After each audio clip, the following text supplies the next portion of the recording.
evening, and welcome to Jones & Company. I'm your host, Brian Jones, and today we have a very special international guest with us, Mr. Thiago Cesar. He's the CEO and founder of Transfero, and we're going to learn a lot about what they're doing today in the digital asset space and how they're pioneering a lot of innovations across the entire digital asset ecosystem. Welcome to the show. Thank you, Brian. Thank you for everyone who is watching. Pleasure to be here. You know, climate is helping, the business climate is helping, the company incorporation, everything is helping. So I mean, it's a pleasure to be in the Bahamas. My second time here, and you know, it's already touching. You know, like maybe I want to move it here. Listen, we won't stop you. In fact, we definitely encourage you to move over. And so I guess, you know, one way to start off is to really help our audience understand who is Thiago Cesar, right? Mm-hmm. How did you get into this interesting space, and what led you to the Bahamas? Got it. Well, I think my history with crypto starts way back. Mm-hmm. I'm in crypto since the end of 2012. I was working for a Korean company. I was sent to Korea. It's called Daewoo International. Mm-hmm. And it was there that I started back in 11. And there I started understanding what is crypto. Not understanding, I would say. I got in touch with crypto. Because understanding, I think, no one actually did yet. But we're on the way, right? Yes. So back in the day, being a Brazilian, as you know, a country that has, well, capital controls, a country that is very self-contained in a lot of ways, right? Mm-hmm. Businesses, they operate only in Brazil. Financial products are very Brazilian, right? Brazilians, they don't have access to international, the financial arena around the globe, right? So I was a Brazilian, I was in South Korea, and I was like, well, interesting, right? This thing, Bitcoin, you can basically move value on-chain between parties that they don't trust each other, mm-hmm. and geographically, doesn't matter where you are, there are no boundaries or barriers, right? And I was like, this is very, very interesting. And then I started having ideas on how this could help emerging countries that face the same problems as Brazil, right? Of course, starting in Brazil. Right. And then I realized that, well, you know what? I should start buying a bit of Bitcoin every month. And I should see if, I don't know, if I want to send money back to Brazil, can I use Bitcoin to do that? And then I realized, yeah, why not? You can purchase it in one jurisdiction, convert it to Brazilian reais in Brazil on a local exchange, mm-hmm. and then you cash out money in your bank account. And then you start realizing that this is a game changer, right? And that's only one aspect of crypto, right? I'm just saying the obvious one that attracted me to the industry. And then back in 13, I started my master's in London at the University of London, and my thesis was about Bitcoin. And it was, to be honest, a bit complicated to actually convince the university to allow me to do a master thesis about Bitcoin, because no references, right? There's no published works, especially back in 13. Right. And after some convincing and a lot of primary research, right, I had to actually produce the references, produce in a way of interviewing people and, you know, doing the primary work. I managed. In the end, the university actually really liked it. It was, let's say, groundbreaking for the time. I think it was one of the first in the world, like as a master thesis about Bitcoin. And I actually spoke about this internationalization of money, right? This capability, let's say a company that is in Brazil and it's hiring developers, I don't know, in Japan, instead of going through the traditional means to pay the salary of that developer, they could do so with Bitcoin, and that developer would then cash out that Bitcoin locally and, you know, get his salary. Right. So that already integrates Brazil with the rest of the world, that integrates any emerging market with the rest of the world, right? And there's a flip side to that, I'll get to it, that actually today is the fact that then Brazilian companies are now forced to compete in the global arena as well, right? Because since money became borderless, it means that US companies can come, take talent from Brazil and actually pay them in, let's say, in crypto, and then easy. So that's the flip side. So then when I came back from the master's in London around 2015, I went to Rio, met the other co-founders of Transfero. I was actually giving a speech about Bitcoin at FGV, one of the universities of Brazil, right? In Botafogo, in front of the sea, amazing area.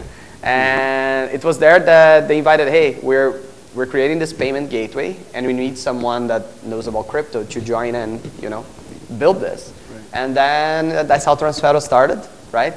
Then I actually embarked as a businessman, let's say, in that industry. Before I was just, let's say, an enthusiast slash person with skin in the game. And then we started, you know, the basics. Payment gateway. Our main idea was, can merchants actually accept crypto, right? And then you think, why should they? Because they would be exposed to the volatility of crypto. So one of our services was to capture payments in crypto, pay out that merchant in local currency. Right. So, because merchants, what they want is if this costs 100, they want to get 100. They don't want to be, right, exposed to any risk or fluctuation. Right. So that was the service of the gateway, which is today one of the largest businesses in Transfero, but not necessarily for merchants, but for international players like exchanges. Interesting. And then we started, you know, branching out to all the business areas, asset management, which we collaborate. Payment processing, asset management. We have client-facing platforms in Brazil as well. So I would say that Transfero does almost everything on the crypto industry besides mining. Everything else we kind of do. We process payments. We manage investments. We issue our own stablecoin, right? Which I think is a big topic. We are the issuers of the Brazilian stablecoin. So basically we do everything but not mining. Maybe yet, right? So yeah, that's I would say a general background on how I got into this world. Fantastic. And so yeah, thanks for giving that level of color on the background. And so what attracted you to the Bahamas being in this line of business? Well, if we go back to, I would say 16, when we already had our business in Brazil, it was a very uncertain environment, Brian. I mean, you're doing a business that is related to a very new, how can I say, technology, which a lot of people doubt about it, right? Back in 16, you would say Bitcoin or you would say blockchain. Actually, blockchain already existed in 16. Because if you go back to the original white paper, there's no such word, blockchain. It doesn't exist. It was a term created by the industry.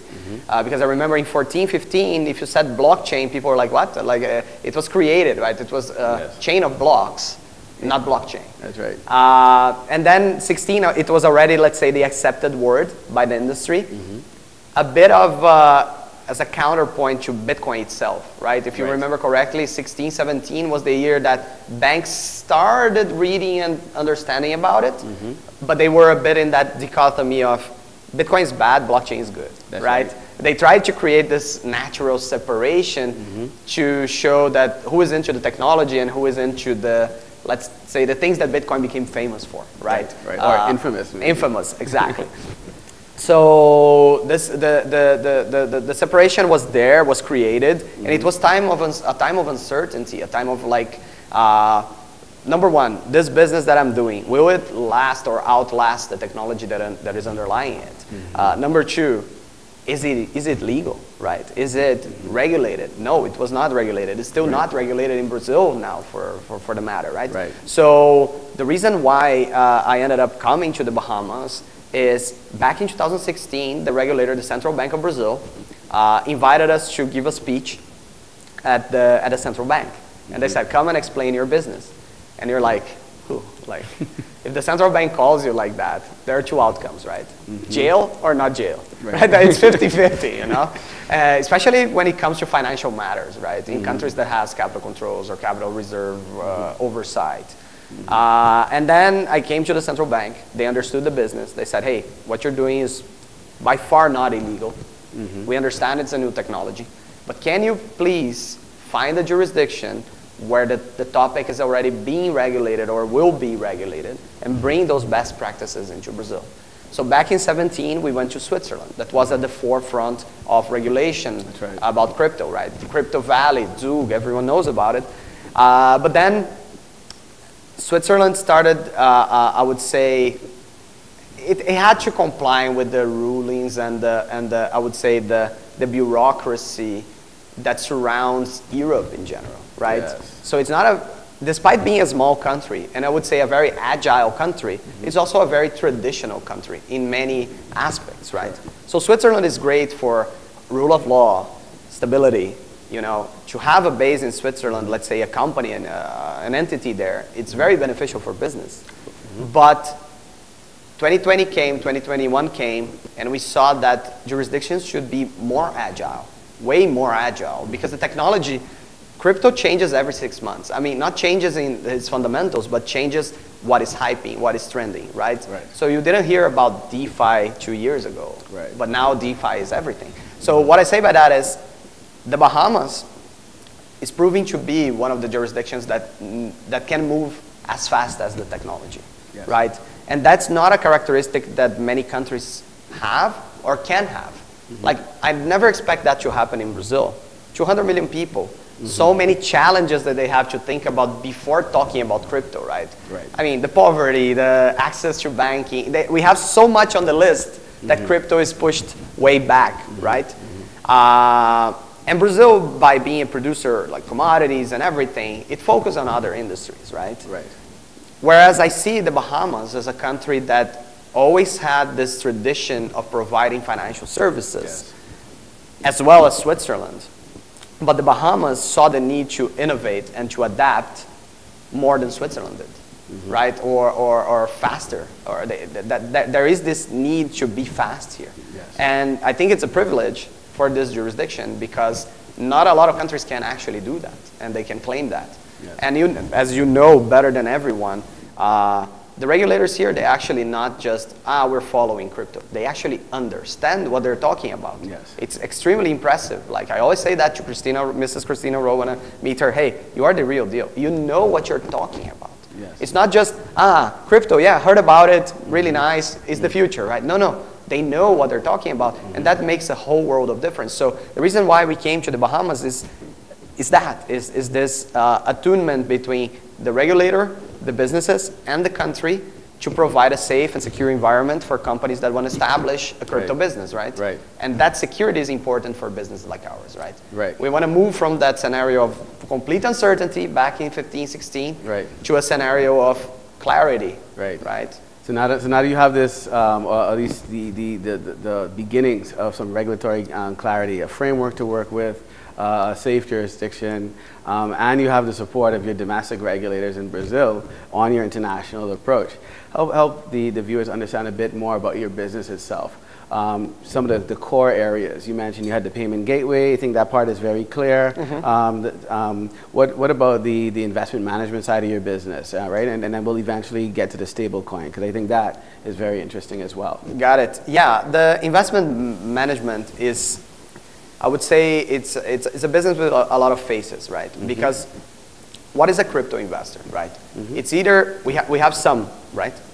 Very wealthy individual who understands that he has to have some allocation in that asset class, and he doesn't want to do it by himself because this guy is busy. This guy does other things. He's a doctor, he's a lawyer, he's something. He doesn't want to manage himself an investment on an asset class that is unknown by a lot of people, right? And if he goes and knocks on his bank, especially in Brazil, and says, hey, I want to invest 5% of my wealth into crypto, they'll be like, are you joking? Like they cannot even do it, right? They have no idea how to enter this or break this wave, right, and enter this world. So this guy will come to a company that is more of a boutique, like Transfero, right? That offers him tailor-made investment, I would say, portfolios to be exposed to the industry. So he has a person who will talk to him and understand, what do you want in this industry? Do you want to ride the, the beta, or you want to generate alpha? How do you want to do it? And then by getting those informations, we can actually tailor-make a portfolio for him, right? That's one type. There is also I would say the retail guy. I would say a more mainstream investor who, by sometimes excess of regulation or by macroeconomic conditions that he cannot access international markets, this guy wants to get into crypto because crypto follows somewhat internationally referenced products in a sense, right? Crypto is kind of a gateway for an investor that lives in a country with severe capital controls or a very reduced spectrum of investment products. Crypto is kind of the most international thing he can get in, right? I think a lot of the viewers they don't know, but Brazil has 200 million people, and the only stocks that they can buy, for example, are local exchange stocks. So only Brazilian stock exchange traded papers. Similar to the Bahamas. similar to the Bahamas in that sense, yes. So despite the fact that the Brazilian Stock Exchange has okay companies, but it's a very, I would say, concentrated on the big banks, stocks, the big commodity companies, Petrobras, the oil exporter and everything, and then you have Embraer that produces planes, and you know, you cannot have actual exposure to more sophisticated things unless you are a very sophisticated individual, which is not the majority in Brazil, right? Right. So, well, it's not the majority in any jurisdiction. in anywhere. Maybe only in Switzerland where everyone is sophisticated. So in Brazil, going into crypto is basically like, you know what? I'm tired of those stocks. I'm tired of buying or investing in the savings account in Brazil, which was the dominant product for a long time in Brazil. Because of the high interest rates, High interest rates, yes, exactly. yes. But even then, like, if the savings are give you, let's say, 10% a year, any other more sophisticated product should give you more than that. But people, they were just putting on a savings account, So ignoring inflation. Ignoring inflation, ignoring anything. So Brazil was always a very savings account-oriented country. And now crypto enables this person to be exposed to an asset class that, yes, is volatile, but it's trending on an international direction, right? It's not Brazil that makes the price of Bitcoin change, it's the international context that makes the Bitcoin price change, as well as the fact that Bitcoin is mainly referenced or traded in US dollars. So by exposing yourself to the Bitcoin in Brazil, you're kind of exposing yourself to dollar markets, right? By proxy. Yes. So it was the easiest way for Brazilians to actually get that kind of exposure. So on that aspect, when you talk about investment management in Brazil, we're talking about financial inclusion. We're talking about access to people who didn't have access. And we're talking about also a diversification to high net worth individuals who know that if they don't have at least 5% of their portfolio in crypto, they're just blind. They're not seeing what's happening in the world, right? I mean, or they're ultra comfortable with their traditional positions. But, so on that point, I mean, what's the benchmark today, in your opinion, for portfolio allocation to digital assets? I would say, and I might be biased, right? Because I'm in crypto. Sure. I'm almost like 90% in crypto or more. Right. But I would say reasonably, if you're a person of, I would say that has enough to spare, right? I'm not saying the person who is breaking even. I think this person should not touch crypto as a speculative investment because you have other priorities in your life. But if you do have a surplus, I would say not having at least 5% of that in crypto today, it's being blind, basically, right? Because the upside potential is so big and the downside potential is so small compared to the rest of your portfolio, because 5% going up 100x can be awesome. 5% going down to 0, which I don't believe it will happen, it will not hurt you that much, right? So that's usually what I say to be on the safe side. Whatever surplus you have, if at least not 5% of that is in crypto, and then it doesn't matter, it can be in Bitcoin, Ethereum, but somewhere along the lines of following the industry, you're just closing your eyes to the future of finance, right? Right. I mean, like, I personally say, like, you know, you don't want to find yourself on the sidelines when all this action is going on. Exactly. Right? I mean, like, the opportunity cost of not participating is real. It's real. And people are now starting to see that in retrospect, which we know is 2020, right? Hindsight is 2020. And so on the same point, though, of investment management, allocation, what are you seeing now in terms of trends in allocation, right? Altcoins versus Bitcoin, or what type of preferences are you starting to see emerge from your investor base? We used to, it's a very bad, I would say, saying that we have in Brazil, but it makes sense. We say that when a person enters for the first time in Bitcoin, it's the door to the heavier drugs. So if he starts with Bitcoin, soon enough he will be jumping onto Ethereum, he'll be jumping onto other altcoins, and then he will start going more sophisticated, right? So I think that's the natural path of a person. And I usually recommend never ditch Bitcoin. Always have a portion of it in Bitcoin, because that's the standard, right? That's the gold standard of the cryptos industry. Yes. But then, of course, don't feel bad if you're tempted on jumping on the new technologies that are coming, right? So what I'm seeing now is a lot of people are realizing or imagining that there are blockchains with different, I would say, characteristics and different purposes emerging, right? So you have Bitcoin, the Bitcoin blockchain, the original one, as this safe haven, right? The unmutable. It's the oldest, which means by far the most secure, the most difficult to hack and revert transactions from the past. It's been for so long, it's been running 24/7 since then. So in terms of safe haven, that's Bitcoin. But then you have scalability problems. You have the speed of transfer, network congestion problems. So Bitcoin, already many understand that it's not a transactional network, right? And not a transactional blockchain. So people are looking into alternatives. Ethereum was one of the first alternatives. I think Vitalik tried to make it a jack of all trades, right? It's fast, has a lot of transactions per second, doesn't get congested, That was already disproved in 2017 or 18. Yes. CryptoKitties, you know, you can't be everything to everyone. You cannot be everything to everyone. So I would say Ethereum has a very good proposition of being, I would say, the first smart contract enabled blockchain. Just speaking in simple terms, right? Sure. It's not exactly that, but more programmable than the blockchain of Bitcoin. Right. Much more automated. If you automated. You can exactly. You can build more sophisticated things on top of the base protocol, like self-executing. Self-executing, exactly. Yes. So Ethereum has that, let's say, that property. But again, a lot of people are looking for faster transaction times. Cheaper. Cheaper. Yeah, exactly. Ethereum also became very expensive to transact, I would say, large volumes of transactions, right? So then it came the new, let's say new, that are not so new anymore entrants like Solana, Polygon, Avalanche, you know, all those guys, Tron.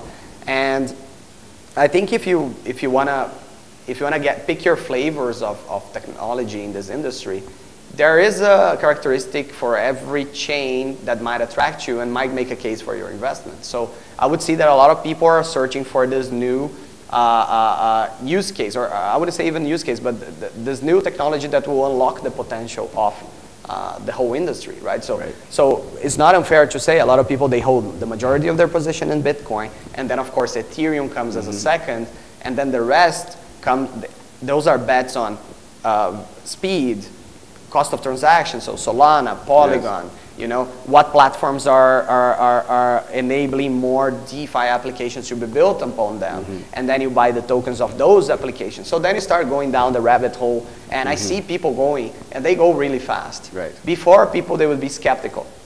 I suffer from that problem sometimes because I'm an old school crypto guy.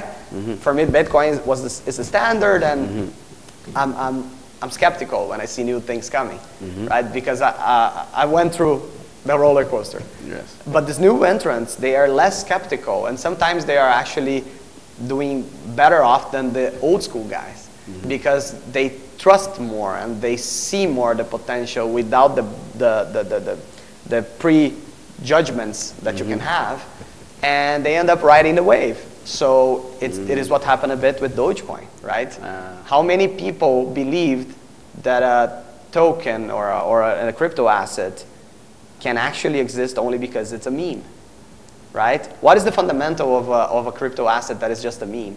Well, there's no fundamental, but if you think about it, what is the internet today? Memes going everywhere. That's right. So memes are a fundamental of the inner workings of the internet. Right. And the newer generations, they put value on those things. That's right. And then you pass that understanding to NFTs, which is so hard to grasp by a lot of people. But maybe we cannot grasp because we come from a different generation. But your cousin, your nephew, who is like 18, 20, he sees it completely different. And for him, that one is more valuable than this one, for example, you know? Because he doesn't care if you can touch or not, or carry it or not. When you say that one, this virtual image, the virtual, that you can't touch, can't feel, you definitely see it, but that's it. That's it, yeah. Exactly. So I would say those paradigms, they are going to be broken every year in the crypto space. I see. So we're in a space where paradigms are being broken, and we're seeing fundamental shifts, right? Now, one of these big fundamental shifts is in the stable coin space, right? Yeah. We know that Bitcoin is an evolution of money, right? Yeah. I guess some people consider it magic internet money, right? Yeah. As a meme for Bitcoin, right? But stable coins have actually revolutionized the entire digital asset space, haven't they?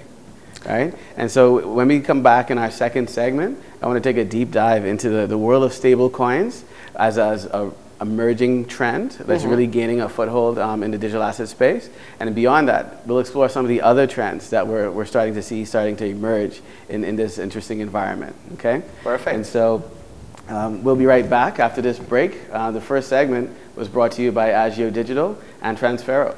And we'll be right back. Thank you.